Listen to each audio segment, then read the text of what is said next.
Assalamualaikum warahmatullahi wabarakatuh.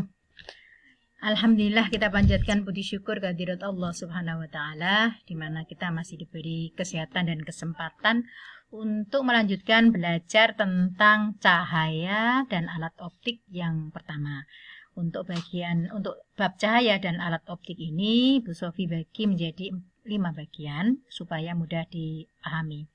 Mari anak-anak kita pelajari yang akan kita bahas di yang pertama ini, yaitu mengenai hukum Snellius, kemudian cermin datar dan cermin cekung. Mari kita mulai untuk membahas ini. Yang pertama, sifat-sifat cahaya yang akan kita kenal dahulu ya. Sifat-sifat cahaya itu ada, cahaya ini memiliki sifat yang antara lain, yang pertama dapat merambat lurus, kedua dapat dipantulkan, ketiga dapat dibiaskan, kemudian dapat dilenturkan, dapat digabungkan, dapat merambat dalam ruang hampa, dan memiliki kecepatan 300 juta mili per sekon. Meter per sekon kecepatannya ya. Lanjut. Hukum pemantulan cahaya dikenal dengan hukum Snellius. Akan kita bahas. Hukum Snellius, sebelum ke hukum Snellius, yaitu kita kenal dahulu benda. Benda ini ada dua macam, yaitu benda sebagai sumber cahaya dan benda gelap. Benda sebagai sumber cahaya itu benda yang dapat menghasilkan cahaya sendiri. Contohnya matahari, kemudian bulan, nah itu menghasilkan cahaya. Sedangkan yang tidak menghasilkan cahaya antara lain yaitu benda-benda yang disebut benda gelap, itu ada yang tembus cahaya, ada yang tidak tembus cahaya, dan ada yang bening.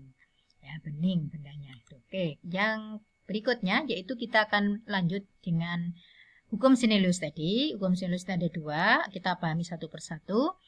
Mari kita baca, yaitu hukum Snellius itu berbunyi sinar datang garis normal sinar pantul terletak pada satu bidang datar. Maksudnya sinar datang itu ini, A sampai O itu namanya sinar datang.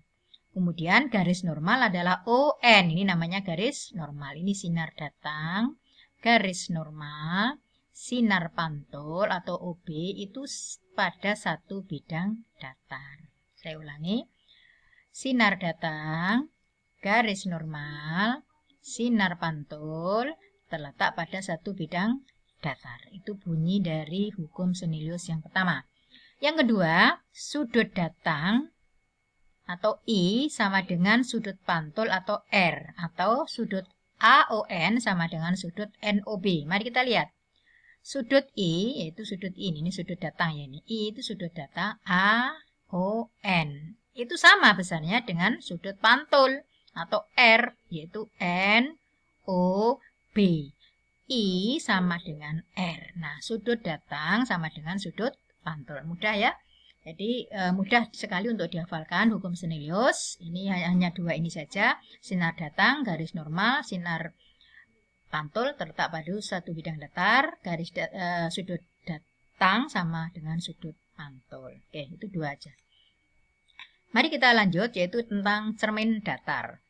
Untuk cermin datar ini memiliki sifat-sifat antara lain, yaitu kita langsung pemantulannya ya. Ini cerminnya, ini benda yang dipantul, yang dicerminkan, ini adalah bayangannya. Nah, sifat bayangan pada cermin datar ini laksana kalau kalian berdiri di depan cermin itu maya. Apa maksudnya maya? Bayangannya terletak di belakang cermin. Ini namanya maya. Ini bayangannya, B aksen ini bayangannya. Ini bendanya namanya B.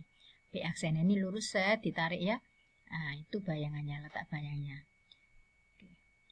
Maya, kemudian tegak, ya ini tegak bayangannya, kemudian sama besar ya. Kemudian sama besar toh ya. Jarak bayangannya sama dengan jarak benda ya. Ini jaraknya sama ya, jaraknya sama. Kemudian tingginya juga sama, tingginya sama ya. Oke. Kemudian posisi bayangan berlawanan dengan benda. Ya, ini posisinya di depan cermin, yang satunya di belakang cermin. Disebut juga dengan maya. Oke, itu untuk bayangan pada cermin datar. Oke. Kita lanjut untuk rumus yang berhubungan dengan cermin datar. Yaitu yang pertama adalah HS sama dengan setengah HO. HS itu adalah, ini kita mau melihat bayangan. Kalau kita ingin melihat bayangan kita yang lengkap mulai dari ujung rambut sampai ujung kaki, maka cerminnya harus seberapa besarnya, yaitu setengah dari tinggi badan kita. Jadi kalau kalian ingin membuat cermin yang untuk ngaca kita sendiri, yang bisa terlihat mulai dari ujung rambut sampai ujung kaki, maka minimal separuh dari tinggi manusia. Oke.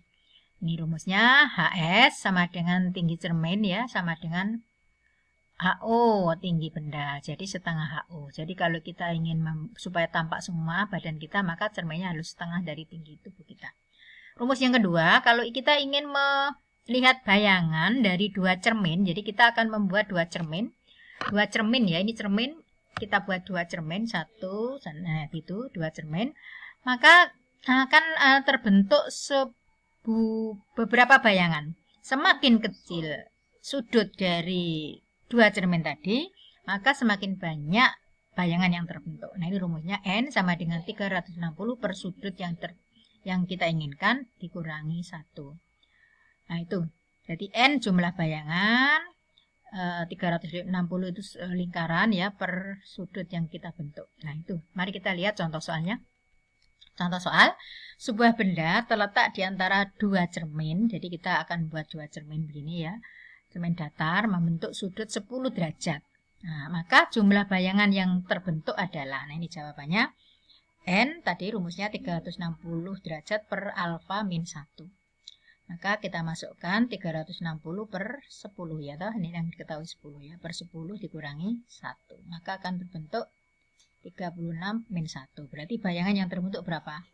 35 bayangan. Maka kalau kalian melihat film yang menjadi 1000 atau menjadi ini tuh bisa diakali atau bisa direkayasa dengan dua buah cermin yang digabungkan untuk mencerminkan sesuatu benda. Oke, cukup jelas. Nanti di soal tugas ada. Kita lanjut untuk membahas cermin cekung. Cermin cekung. Kita cermin cekung ya. Cermin cekung ini memiliki sifat-sifat antara lain kita bahas dulu, yaitu S. Ini namanya sumbu utama. Kemudian P ini adalah titik pusat kelengkungan, ya ini pusatnya lingkaran, gitu ya P. Kemudian F ini adalah fokus separuh dari P, separuh dari ini tadi. Kemudian O adalah pusat dari cermin. R adalah jari-jari, jari-jari itu mulai O sampai P ini jari-jari ya. Kemudian fokus itu separuh dari jari-jari. Oke. Ruang sekarang, untuk ruang ini namanya ruang 1. 0 sampai F ini ruang 1, F sampai P ini ruang 2, P sampai S sampai tak terhingga ini namanya ruang 3, dan Q sampai tak terhingga namanya ruang 4. Ini nanti akan kita pakai untuk membahas bayangan pada cermin cekung. Nah, sekarang sinar yang pada cermin istimewa pada cermin cekung, yaitu ada 3 macam. Sinar datang, ini namanya sinar datang, sejajar sumbu utama dipantulkan lewat fokus.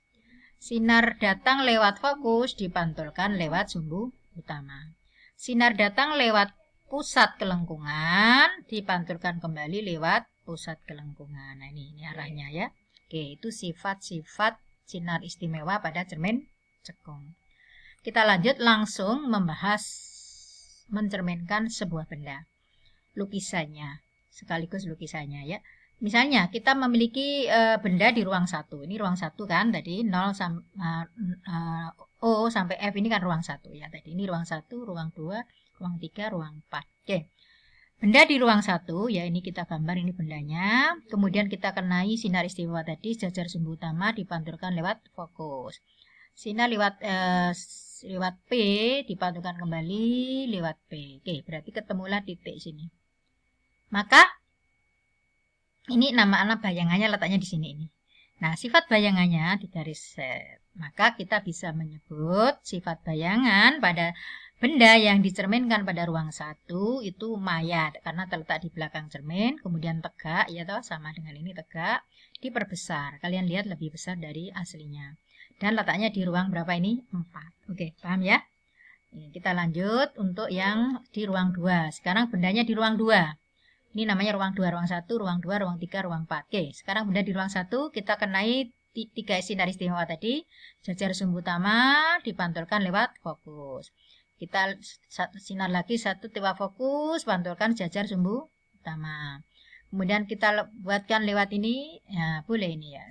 Ini ya bisa ya. Oke, kita akan ketemu.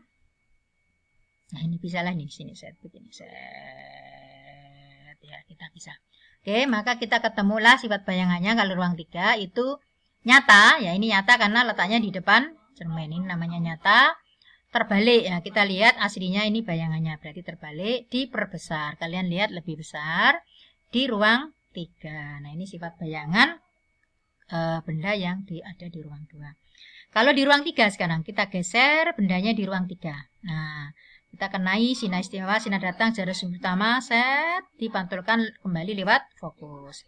Kemudian sinar kita kenai sinar lewat fokus, ya, lewat fokus, sinar jajar sumbu utama, dipantulkan lewat fokus. Ini sifat yang lewat fokus, dipantulkan jajar sumbu utama. Nah, ketemulah titik di sini. Ini aksennya di sini, bayangannya ya.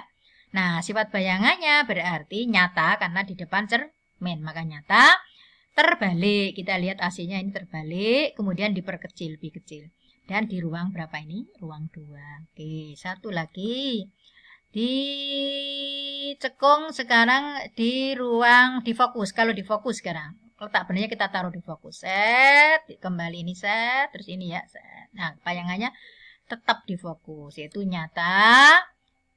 Maaf ini di fokus ini. Nah, bayangannya di sini. Tidak ketemu kan? Tidak ada titik temunya ya. Bayangan tidak ada titik temunya berarti bayangan diletaknya di sana. Tak terhingga.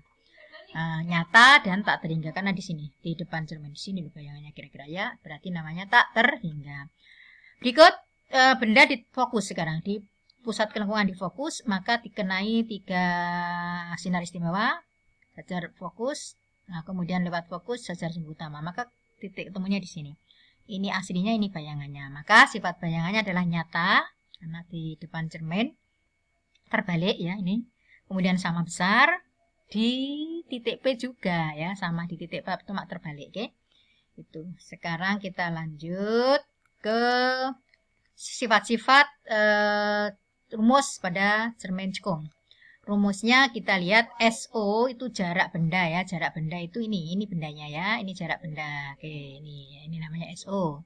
Jarak benda itu ini dari sini ke sini. Kemudian SI adalah jarak bayangan. Ini bayangannya. Maka ini ke sini namanya SI. Kemudian fokus. Fokus itu ini. Nah, ini namanya fokus. Ya, jarak fokus. Kemudian R adalah jari-jari kelengkungan. Jadi mulai dari ini. Ini kan kelengkungannya mana tadi ya? Ini M ya ini. Ini sampai di sini. Itu namanya R. Nah, ini kita masukkan sekarang rumusnya ya. 1 per S, SO ya, 1 per SO ditambah 1 per SI sama dengan 1 per F. Nah, rumus ini juga sama artinya, ini 1 per F itu kan sama dengan 2 per R. Nah, ini rumusnya sama. 1 per SO ditambah 1 per SI sama dengan 2 per R. Boleh 2 per R, boleh 1 per F, itu sama. Kemudian M itu berbesaran sama dengan SI per SO ya. Ini berbesarannya berapa kali gitu loh. Misalnya ini 2 kali ya. Nanti kalau SI dibanding SO itu 2 kalinya, maka berarti perbesarannya 2 kali bayangannya tadi. Atau HI per HO ya. HI per HO boleh. Rumusnya ini 2 ini. Catatan, pada cermin cekung F dan R ini bernilai positif. Kalau cembung nanti bernilai negatif. Lanjut.